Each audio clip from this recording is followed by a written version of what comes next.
저는 김미선입니다. 64시예요. 남편 잃고 5년째 혼자 살고 있어요. 예전엔 달랐죠. 한때는 미모의 보험 설계사로 꽤 잘 나갔거든요. 월 수입도 괜찮았고 사람들 만나는 것도 좋아했어요. 그런데 남편이 싫어했어요. 밖으로 돌아다니는 걸요. 여자가 뭘 그렇게 바깥 일을 해? 집에서 나만 챙기면 되잖아. 결국 일을 그만뒀어요. 남편 공장 사업이 잘 됐으니까 괜찮다고 생각했죠. 20년을 그렇게 집안일만 하며 살았어요. 그런데 5년 전 갑작스러운 음주운전 사고로 남편을 잃었어요. 그때부터 모든 게 무너졌죠. 남편이 숨긴 빚이 있었거든요. 공장도 없어지고 집도 팔아야 했어요. 적금도 바닥났고 아들한테 손 벌리기는 싫어서 가정부 일을 시작했죠. 처음엔 그냥 돈벌이였어요. 시어머니 치에 간병하느라 남은 돈마저 모두 쏟아부었거든요. 병원비, 요양원비. 남은 건 빈 통장뿐이었어요. 여러 군데 면접을 봤어요. 다들 뭔가 차갑고 면접 때부터 무시하는 말투였어요. 혼자 사는 회장님 댁에서 일하실 분 구합니다. 마지막으로 눈에 들어온 광고였어요. 그 광고를 보고 찾아간 게 박준혁 회장님 댁이었어요.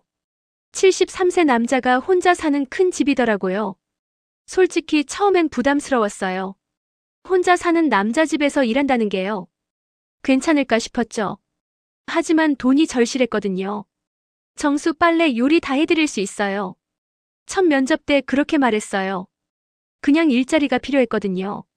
오랫동안 혼자 살아서 정말 답답했어요. 박준혁 회장님의 첫맛이었어요. 그 목소리에 외로움이 묻어 있었죠. 첫날부터 이상했어요. 다른 집 주인들과는 달랐거든요. 점심은 같이 먹어요. 혼자 먹기 싫어서요. 예전 같으면 선을 그었을 거예요. 하지만 그 외로운 눈빛을 보니까 거절할 수가 없더라고요. 함께 밥을 먹기 시작한 게 모든 시작이었어요. 한 달 후 모든 게 바뀌기 시작했습니다. 한 달이 지나니까 박준혁 회장님이 달라지셨어요. 제가 요리할 때마다 부엌에 나타나시더라고요. 처음엔 그냥 구경하시는 줄 알았죠. 미선 씨, 어떻게 하면 이렇게 맛있게 해요? 칭찬을 받으니까 기분이 좋았어요. 남편 죽고 나서 제 요리 칭찬해주는 사람이 어디 있겠어요? 그냥 정성이죠. 말하면서도 얼굴이 빨개졌어요. 그런데 이상했어요. 회장님이 제 옆에서 같이 요리를 배우려고 하시더라고요. 저는 라면밖에 못 끓여요. 아내가 다 해줬거든요. 그 말에 가슴이 뭉클했어요. 저도 혼자 사는 게 얼마나 외로운지 아닐까요? 어느 날은 제가 설거지를 하고 있는데 뒤에서 조용히 다가오시더라고요. 미선 씨. 네. 돌아보니까 회장님 눈빛이 달랐어요. 고맙습니다. 정말로요. 뭐가요? 이 집이 다시 살아난 것 같아요. 미선 씨 덕분에. 그 말에 가슴이 따뜻해졌어요. 뭔가 달라졌어요. 공기가 분위기가 우리 사이가 예전의 저였다면 선을 그었을 거예요. 가정부는 가정부, 주인은 주인이라고요. 하지만 그때는 달랐어요. 저도 여기 오는 게 좋아요. 제 대답에 회장님이 환하게 웃으셨어요. 그 미소가 너무 따뜻해서 오랜만에 누군가 저를 진짜로 봐주는 것 같았거든요. 보험 설계사 시절엔 수많은 남자들을 만났어요. 하지만 이런 느낌은 처음이었죠. 계산 없는 순수한 마음이었거든요. 미선 씨 없으면 어떻게 살아요? 그런 말씀을 하실 때마다 가슴이 아팠어요. 저도 마찬가지였거든요. 함께 저녁을 먹으면서 이런저런 이야기를 나누게 됐어요. 회장님의 젊은 시절 얘기, 돌아가신 부인 얘기도 들었죠. 외로움이라는 게 이렇게 아픈 줄 몰랐어요. 회장님이 조용히 말씀하시더라고요. 저도 그래요. 서로의 외로움을 이해하는 사이가 된 거죠. 여러분도 혹시 이런 경험 있으세요? 나이가 들어서 만난 사람인데 마음이 편안해지는. 젊을 때와는 다른 따뜻함이었어요. 하지만 그날 밤 제가 상상도 못한 일이 벌어졌습니다. 평소보다 늦게까지 일하고 있었는데 갑자기 비가 쏟아지더라고요. 우산도 없이 왔거든요. 비에 어떻게 가요? 오늘은 여기서 주무세요. 아니에요. 택시 불러서. 택시도 안 잡힐 거예요. 날씨를 보세요. 정말 폭우였어요. 어쩔 수 없이 남게 됐죠. 객실에서 주무세요. 수건이랑 잠옷도 준비해 드릴게요. 회장님이 세심하게 챙겨주시더라고요. 이런 대접을 받아본 게 언제였나 싶었어요. 밤 11시쯤 되니까 잠이 안 오더라고요. 남의 집에서 자는 게 어색했거든요. 그래서 부엌에 물 마시러 갔어요. 그런데 회장님도 계시더라고요. 창가에 서서 비 내리는 걸 보고 계셨죠? 잠이 안 와요? 네. 회장님도 그러신가 봐요. 가끔 이런 밤이 있어요. 생각이 많아져서요. 내일 중요한 계약권도 있고, 어둠 속에서 나누는 대화였어요.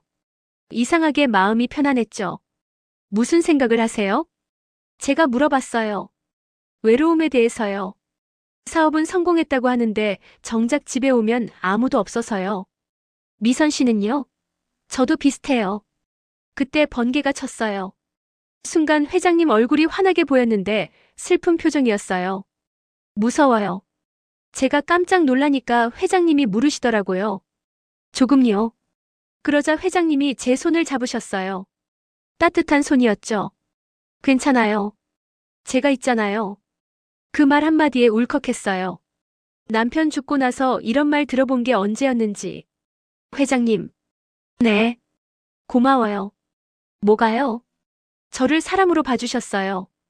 다른 집에서는 투명 인간 취급받았거든요. 그냥 일하는 사람일 뿐이었죠. 미선 씨는 특별한 사람이에요. 그 말에 가슴이 뛰었어요. 정말로요. 밤새 비가 내렸어요. 우리는 거실에 앉아서 이런저런 이야기를 나눴죠. 젊은 시절 얘기, 꿈이었던 것들, 후회하는 것들. 저도 젊을 때는 꿈이 많았어요. 어떤 꿈이요? 모험 설계사로 성공하는 거요. 그런데 결혼하고 나서 포기했죠. 아쉽지 않으세요? 그땐 그랬어요. 지금은 잘 모르겠어요. 회장님이 제 눈을 똑바로 보시더라고요. 지금은 뭐가 가장 소중해요? 이 시간이요. 솔직하게 말했어요. 저도 그래요. 밤새 이야기를 나누다 보니 어느새 새벽이 됐어요. 창밖을 보니 비가 그쳤더라고요. 벌써 이렇게 늦었네요. 집에 가야겠어요. 이렇게 늦은 시간에요. 그냥 아침까지 더 계세요. 아니에요. 괜찮아요. 회장님이 아쉬워하는 표정을 지으셨어요. 그럼 조심히 가세요. 네. 고마웠어요, 오늘. 그런데 이상했어요. 헤어지기가 아쉬웠거든요. 집에 가는 길에 생각했어요. 뭔가 달라졌다는 걸. 회장님을 보는 제 마음이요. 그날부터 회장님과의 시간이 더 기다려졌습니다. 다음날 출근할 때 가슴이 두근거렸어요. 그런데 회장님이 커피 2잔을 준비해 놓고 기다리고 계시더라고요. 잘 주무셨어요? 네. 회장님도요. 사실 한숨도 못 잤어요. 그 말에 저도 깜짝 놀랐어요. 저도 마찬가지였거든요. 왜요? 계속 생각이 났어요. 어젯밤 우리가 나눈 이야기들이요. 앉아서 커피를 마시는데 분위기가 어색했어요. 하지만 나쁘지 않은 어색함이었죠. 미선 씨. 네. 한참을 망설이시더니 입을 여셨어요. 솔직히 말해도 될까요? 네. 제가 미선 씨가 좋습니다. 세상에 회장님이 저에게 고백을 하시다니. 회장님, 처음엔 그냥 고마운 분이었어요. 그런데 언제부터인가 하루 종일 기다려지더라고요. 미선 씨가 오시는 시간이요. 회사에서 힘든 일이 있어도 미선 씨 생각하면 견딜 수 있었어요. 제 가슴이 뛰기 시작했어요. 저도. 네. 저도 그래요. 정말 솔직한 고백이었어요. 하지만 우리가 이러면 안 되잖아요. 왜요? 전 가정부고 회장님은 큰 회사 운영하신 분이신데. 그런 건 중요하지 않아요. 평생 사업만 아니라 정작 중요한 걸 놓치고 살았어요. 회장님 눈에 눈물이 고였어요. 아내 잃고 10년을 혼자 살았어요. 외로움이 얼마나 아픈지 알아요. 미선 씨도 마찬가지잖아요. 맞았어요. 저도 5년을 혼자 살았으니까요. 우리 서로 의지하면 안 될까요? 그 간절한 눈빛을 어떻게 거절해요? 무서워요. 뭐가요? 다시 상처받을까 봐요. 의존하다가 또 혼자가 될까 봐요. 남편을 잃었을 때 그 아픔이 떠올랐거든요. 저도 무서워요. 하지만 더 무서운 건 이대로 혼자 늙어가는 거예요. 회장님이 제 손을 잡으셨어요. 천천히 해요. 부담 주지 않을게요. 그 따뜻한 손길에 마음이 녹았어요. 정말 천천히요. 네. 미선 씨가 원하는 만큼요. 그날 우리는 솔직한 마음을 나눴어요. 서로의 상처도 두려움도 말했죠. 젊을 때는 사랑이 뭔지 몰랐어요. 제가 말했어요. 지금은 아세요? 조금은요. 서로를 이해하고 아껴주는 것 같아요. 맞아요. 저도 그렇게 생각해요. 예전에 저였다면 이런 감정을 부정했을 거예요. 나이가 들어서 무슨 사랑이냐고요. 하지만 이제는 달랐어요. 회장님. 네. 시간을 주세요. 생각할 시간을. 물론이죠. 급하지 않아요. 그렇게 우리는 새로운 단계로 접어들었어요. 여러분, 사랑에는 정말 나이가 없는 것 같아요. 마음이 통하면 되는 거더라고요. 여러분은 어떻게 생각하세요? 일주일 후 제가 예상하지 못한 위기가 찾아왔습니다. 진짜 어려움은 이제부터 시작이었어요. 일주일 후 아들이 갑자기 집에 왔어요. 엄마 요즘 어디서 일해? 회장님 댁에서 가정부 일하고 있어. 어떤 분인데? 나이가 어떻게 돼? 일은 넘으셨어. 혼자 사시고. 아들 표정이 안 좋더라고요. 그런 일 그만해요. 사람들이 뭐라고 하겠어요? 가슴이 답답했어요. 아들이 이렇게 말할 줄 몰랐거든요. 돈이 필요해서 하는 일이야. 그럼 제가 용돈 드릴게요. 그런 일 하지 마세요. 내가 언제까지 날 책임질 거야? 말다툼이 됐어요. 아들은 체면을 생각하고 저는 현실을 생각하고 그날 회장님 댁에 갔을 때 마음이 무거웠어요. 오늘 표정이 안 좋으시네요. 무슨 일 있어요? 아들이 일을 그만두라고 해요. 왜요? 혼자 사는 남자 집에서 일한다고. 회장님이 잠깐 말이 없으시더라고요. 그럼 그만두실 거예요? 목소리가 떨렸어요. 모르겠어요. 생각이 복잡해서요. 사실 저도 고민이었어요. 회장님에 대한 마음이 커질수록 더 조심스러워졌거든요. 미선 씨. 네. 제가 부담을 드린 건 아닐까요? 무슨 말씀이세요? 지난번에 마음을 얘기한 것 때문에. 아니에요. 그건 아니에요. 하지만 정말 그랬을까요? 회장님과 가까워질수록 주변 시선이 부담스러웠어요. 그날 밤 잠을 못 잤어요. 계속 생각했죠. 이게 맞나? 내 나이에 이런 감정을 가져도 되나? 다음 날 회장님이 먼저 말을 꺼내셨어요. 어젯밤 많이 고민하셨죠? 네. 저도 그랬어요. 뭘 고민하셨어요? 제가 너무 성급했나 싶어서요. 미선 씨를 힘들게 한 것 같아서요. 그 말에 가슴이 아팠어요. 회장님 잘못이 아니에요. 그럼 뭐가 문제예요? 저예요. 제가 용기가 없어요. 정말 솔직한 대답이었어요. 무슨 용기요? 새로 시작할 용기요. 남들 시선도 무시하고 실패할지도 모르는데도 다시 사랑할 용기요. 회장님이 제 손을 잡으셨어요. 저도 마찬가지예요. 무서워요. 정말이요? 네. 하지만 더 무서운 건 미선 씨를 잃는 거예요. 그 순간 눈물이 났어요. 저도 그래요. 그럼 우리 함께 용기를 내봐요. 어떻게요? 천천히요. 조급해하지 말고요. 회장님의 눈빛이 따뜻했어요. 시간을 더 주세요. 아들도 설득해야 하고. 얼마든지요. 기다릴게요. 그날 집에 가면서 생각했어요. 마음 한편으로는 무서웠지만 다른 한편으로는 설렜어요. 하지만 며칠 후 더 큰 문제가 생겼습니다. 며칠 후 제가 감기에 걸렸어요. 열이 펄펄 나는데도 일을 나갔어요. 돈이 아까웠거든요. 하루 안 나가면 하루치 일당이 없어지니까요. 미선 씨 얼굴이 왜 이래요? 회장님이 깜짝 놀라시더라고요. 감기 좀 걸렸어요. 괜찮아요. 괜찮긴 뭐가 괜찮아요? 열이 이렇게 나는데. 청소하다가 어지러워서 휘청거렸어요. 아이고. 회장님이 달려와서 저를 부축해 주시더라고요. 아픈데 왜 나와요? 집에 가서 쉬어야죠. 괜찮아요. 일만 끝내면. 미선 씨. 회장님이 처음으로 큰 소리를 내셨어요. 건강이 우선이에요. 돈이 뭐가 중요해요? 그 말에 울컥했어요. 남편 죽고 나서 누가 제 건강을 이렇게 걱정해줬나 싶어서요. 회장님이 저를 안방에 눕히시고는 직접 죽을 끓여오셨어요. 드세요. 제가 끓인 거라 맛은 없을 거예요. 한 숟가락 떠먹는데 눈물이 났어요. 언제부터 이런 따뜻함을 입고 살았을까요? 왜 우세요? 아니에요.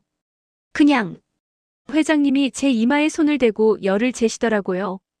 그 손길이 너무 따뜻해서 오랜만에 누군가에게 보살핌을 받는다는 느낌이었어요. 미선 씨, 저도 혼자 산지 오래됐어요. 외로움이 얼마나 아픈지 알아요. 회장님, 무리하지 마세요. 건강이 우선이에요. 하지만 일은 제가 어떻게든 할게요. 오늘 중요한 회의가 있었는데 취소했어요. 그러시면 안 되는데요. 미선 씨가 회사 일보다 더 중요해요. 그날 회장님은 정말 직접 빨래도 하시고 설거지도 하셨어요.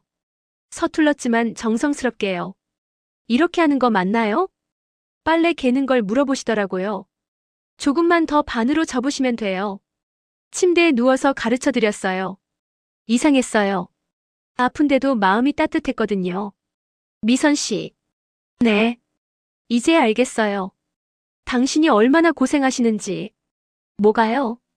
이 모든 일들을 매일 혼자 다 하시잖아요. 그 말에 또 눈물이 났어요. 제 일이니까요. 이제는 혼자가 아니에요. 회장님이 제 손을 잡으셨어요. 제가 있잖아요. 그 한마디에 5년간 쌓인 외로움이 눈물로 쏟아졌어요. 저녁에는 회장님이 직접 미음을 끓여주셨어요. 맛있어요. 네, 정말 맛있어요. 사실 간이 좀 싱거웠지만 마음만으로도 충분했어요. 미선 씨, 앞으로는 아프면 꼭 말해요. 약속해요. 네. 혼자 참지 말고요. 그날 밤 푹 잤어요. 오랜만에 마음 편히요. 다음날 아침 일어나니까 열이 많이 내렸어요. 회장님이 벌써 아침을 준비해 놓고 계시더라고요. 많이 좋아졌네요. 회장님 덕분이에요. 서로서로죠. 그날부터 뭔가 달라졌어요. 단순한 호감을 넘어서 진짜 서로를 아끼는 사이가 된 것 같았어요. 여러분도 아프실 때 누군가 이렇게 돌봐주시면 어떨 것 같아요? 정말 감동적이에요. 그런데 일주일 후 회장님이 저를 부르시더라고요. 표정이 심각하셨어요. 미선 씨, 앉으세요. 혹시 무슨 나쁜 일이라도 있으신 건 아닐까 싶어서 걱정됐어요. 중요한 얘기가 있어요. 네. 솔직히 말씀드릴게요. 한참을 망설이시더니 입을 여셨어요. 미선 씨가 없는 하루를 상상할 수가 없어요. 회장님, 매일 아침 미선 씨가 오시는 시간만 기다려요. 미선 씨 목소리 듣는 게 하루의 전부가 됐어요. 회사에서도 미선 씨 생각만 해요. 가슴이 뜨거워졌어요. 저도 마찬가지예요. 정말이요? 네. 이 집에 오는 게 하루 중 가장 행복한 시간이에요. 회장님이 깊은 숨을 쉬시더라고요. 그럼 제안이 있어요. 어떤 제안이요? 더 이상 가정부와 고용주로 지내지 말아요. 그럼 진짜 가족이 되어요. 정말 놀랐어요. 프로포즈인가 싶었거든요. 미선 씨 저랑 함께 사시겠어요? 심장이 쿵쾅거렸어요. 회장님, 부담스러우면 천천히 생각해 보세요. 하지만 제 마음은 진심이에요. 저도 사실은 네. 회장님과 함께하고 싶어요. 하지만 왜요? 잘할 수 있을까 해서요. 제가 회장님께 어울릴까요? 어울리고 말고가 중요해요. 우리가 서로 좋으면 되는 거 아닌가요? 맞는 말이었어요. 아들은 뭐라고 할까요? 절득해보세요. 시간을 두고요. 다음 날부터 모든 게 달라지기 시작했어요. 회장님이 저를 대하는 방식도 제가 이 집에서 느끼는 감정도 완전히 바뀌었죠. 미선아, 오늘은 뭐 해 먹지? 이제는 미선아라고 부르셨어요. 준혁 씨가 좋아하는 걸로요. 저도 회장님의 권유로 준혁 씨라고 불렀어요.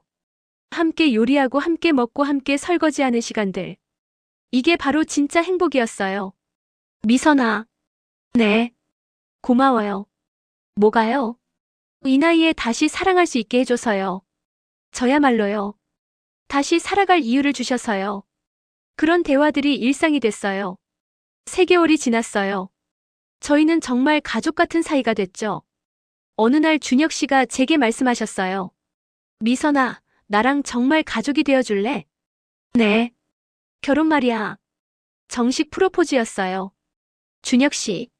나이가 많다고 놀리는 사람도 있을 거야. 하지만 상관없어. 우리가 행복하면 되는 거 아니야? 눈물이 났어요. 좋아요. 정말. 네. 준혁 씨와 함께 늙어가고 싶어요. 그리고 며칠 후 평소처럼 아침 6시에 주방에서 김치찌개를 끓이고 있는데 갑자기 뒤에서 제 허리를 낚아채더라고요. 심장이 쿵쾅거렸죠. 미선아.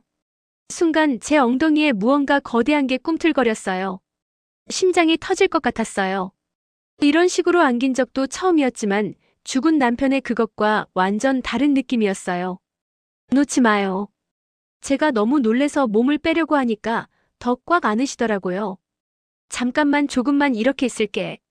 그 한마디에 온몸이 떨렸어요. 이런 식으로 서로의 마음을 확인하며 지낸 지 한 달쯤 됐을 때였어요. 저희 관계에 대해 주변에 알려야 할 시점이 왔죠. 가장 어려운 건 역시 아들에게 말하는 것이었어요. 아들이 처음엔 반대했지만 결국 이해해줬어요. 제가 얼마나 행복해하는지 보더니 마음이 바뀌더라고요. 엄마가 행복하면 저도 좋아요. 그렇게 말해줬어요. 동네 사람들도 처음엔 수군거렸어요. 하지만 상관없었어요. 저희가 진심으로 서로를 아끼는 걸 보더니 축복해주더라고요. 지금까지는 준비 과정이었어요.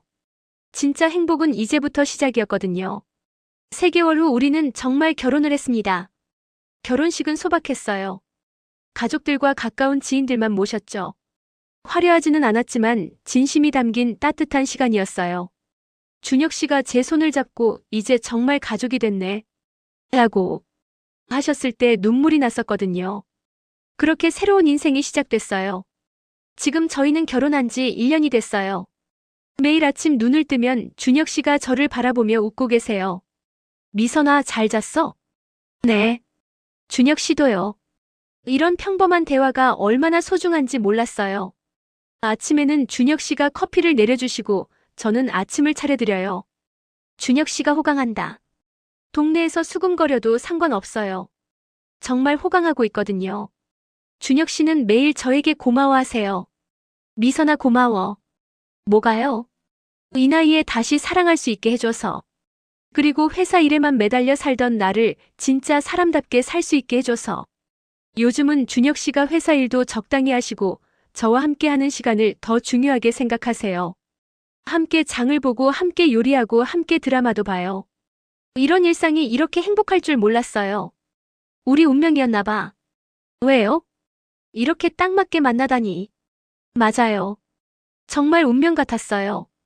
혼자 사는 게 당연하다고 생각했는데 이제는 혼자였던 시간이 믿어지지 않아요. 준혁 씨 없으면 어떻게 살았을까요? 나도 그래. 미선 없었으면 그냥 외롭게 늙어갔을 거야. 가끔 옛날 일을 생각해보면 신기해요. 가정부로 시작했던 관계가 이렇게 될 줄 누가 알았겠어요? 미선아, 처음 봤을 때 뭘 생각했어? 솔직히 말하면 외로워 보이는 할아버지라고 생각했어요. 하, 맞네. 나도 미선을 처음 보고 고생 많이 한 분이라고 생각했어. 그때는 몰랐죠. 서로에게 이렇게 소중한 사람이 될 줄 사랑은 사람을 이렇게 변화시키는구나. 젊을 때는 사랑이 뭔지 몰랐어요. 지금은 알 것 같아요. 서로를 아끼고 보듬어주는 거였어요. 혼자 사시는 여러분들께 말씀드리고 싶어요. 사랑은 언제든 다시 시작할 수 있어요. 저도 64세에 새로운 사랑을 시작했잖아요. 여러분도 할 수 있어요. 나이는 정말 숫자일 뿐이에요. 마음이 젊으면 되는 거예요. 포기하지 마세요. 어디선가 여러분을 기다리는 사람이 있을 거예요. 여러분의 사랑 이야기도 궁금해요. 혹시 비슷한 경험이 있으시거나 지금 새로운 만남을 꿈꾸고 계신다면 댓글로 나눠주세요. 서로 힘이 될 거예요. 그리고 혹시 주변에 혼자 사시는 분들이 계시다면 이 영상을 공유해주세요. 누군가에게는 희망의 메시지가 될 수 있을 거예요. 저처럼 늦게 시작한 사랑도 이렇게 아름다울 수 있어요.